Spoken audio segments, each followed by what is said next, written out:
ജീവവായുവിനായി കരുണയുള്ളവരുടെ സഹായം തേടുകയാണ് മാവേലിക്കര തെക്കേക്കര സ്വദേശിനി 16-കാരിയായ ശിവഗംഗ. ജന്മനാ ഹൃദയത്തിനും ശ്വാസകോശത്തിനും തകരാറുണ്ടായിരുന്ന ശിവഗംഗയുടെ ആരോഗ്യനില ഗുരുതരമായി തുടരുകയാണ്. അടിയന്തിരമായി ശസ്ത്രക്രിയ നടത്തിയില്ലെങ്കിൽ കുട്ടിയുടെ ജീവൻ തന്നെ അപകടത്തിലാകും എന്ന സ്ഥിതിയാണ് എന്ന് വിദഗ്ധർ പറയുന്നു.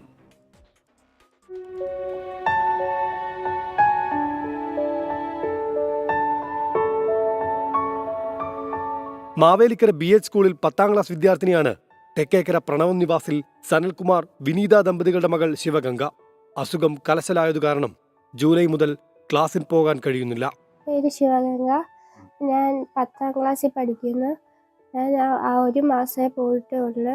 സ്കൂളിൽ പഠിച്ച് വലിയ ആളാകണമെന്നാണ് ആഗ്രഹം. എനിക്ക് ഹാർട്ടിന് പ്രോബ്ലമാണ്. ലെൻസും ഹാർട്ടും കൂടാണ് മാറ്റേണ്ടത്. എല്ലാവരും സഹായിക്കണം. കോട്ടയം മെഡിക്കൽ കോളേജിലാണ് ചികിത്സ. അടിയന്തരമായി ഹൃദയം മാറ്റിവെക്കൽ ശസ്ത്രക്രിയയും ശ്വാസകോശ ശസ്ത്രക്രിയയും ചെയ്യണമെന്നാണ് ഡോക്ടർമാരുടെ നിർദ്ദേശം. ശസ്ത്രക്രിയയ്ക്കായി 15 ലക്ഷത്തോളം രൂപ ചെലവ് വരും. തുടർ ചികിത്സയ്ക്കും പണം വേണം. പെട്ടിയോട്ടോ ഡ്രൈവറായ പിതാവ് സനൽകുമാറിനും ഡെലിവറി ബോയിയായ സഹോദരൻ പ്രണവിനും മാതാവ് വിനീതയ്ക്കും ഇത്രയും തുക എങ്ങനെ കണ്ടെത്താനാകുമെന്നറിയില്ല. മകളുടെ ജീവൻ രക്ഷിക്കാൻ എന്തു ചെയ്യുമെന്നറിയാത്ത അതീവ ദുഃഖത്തിലാണ് കുടുംബം. പ്രസവിച്ച നാളും പോലെ ഞാൻ കൊണ്ടു നടക്കുകയാണ്. ഇപ്പം തുടർന്നുള്ള ചികിത്സയ്ക്ക് എനിക്ക് 15 ലക്ഷം രൂപയോളം വേണ്ടി വരുന്നുണ്ട്.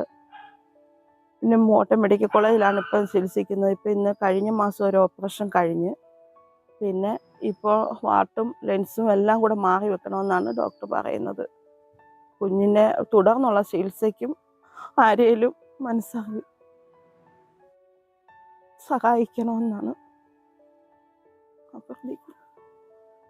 ഓരോ നിമിഷവും വേദന കടിച്ചമർത്തിയാണ് ഈ കുടുംബം ജീവിക്കുന്നത്. അസുഖം മാറിയാൽ വേഗം സ്കൂളിൽ പോകണമെന്നാണ് ശിവഗംഗയുടെ ആഗ്രഹം. ഈ വാർത്ത കാണുന്ന ആരെങ്കിലും ഇവരെ സഹായിക്കുമെന്ന വിശ്വാസത്തിലാണ് കുടുംബം. 24 ആലപ്പുഴ.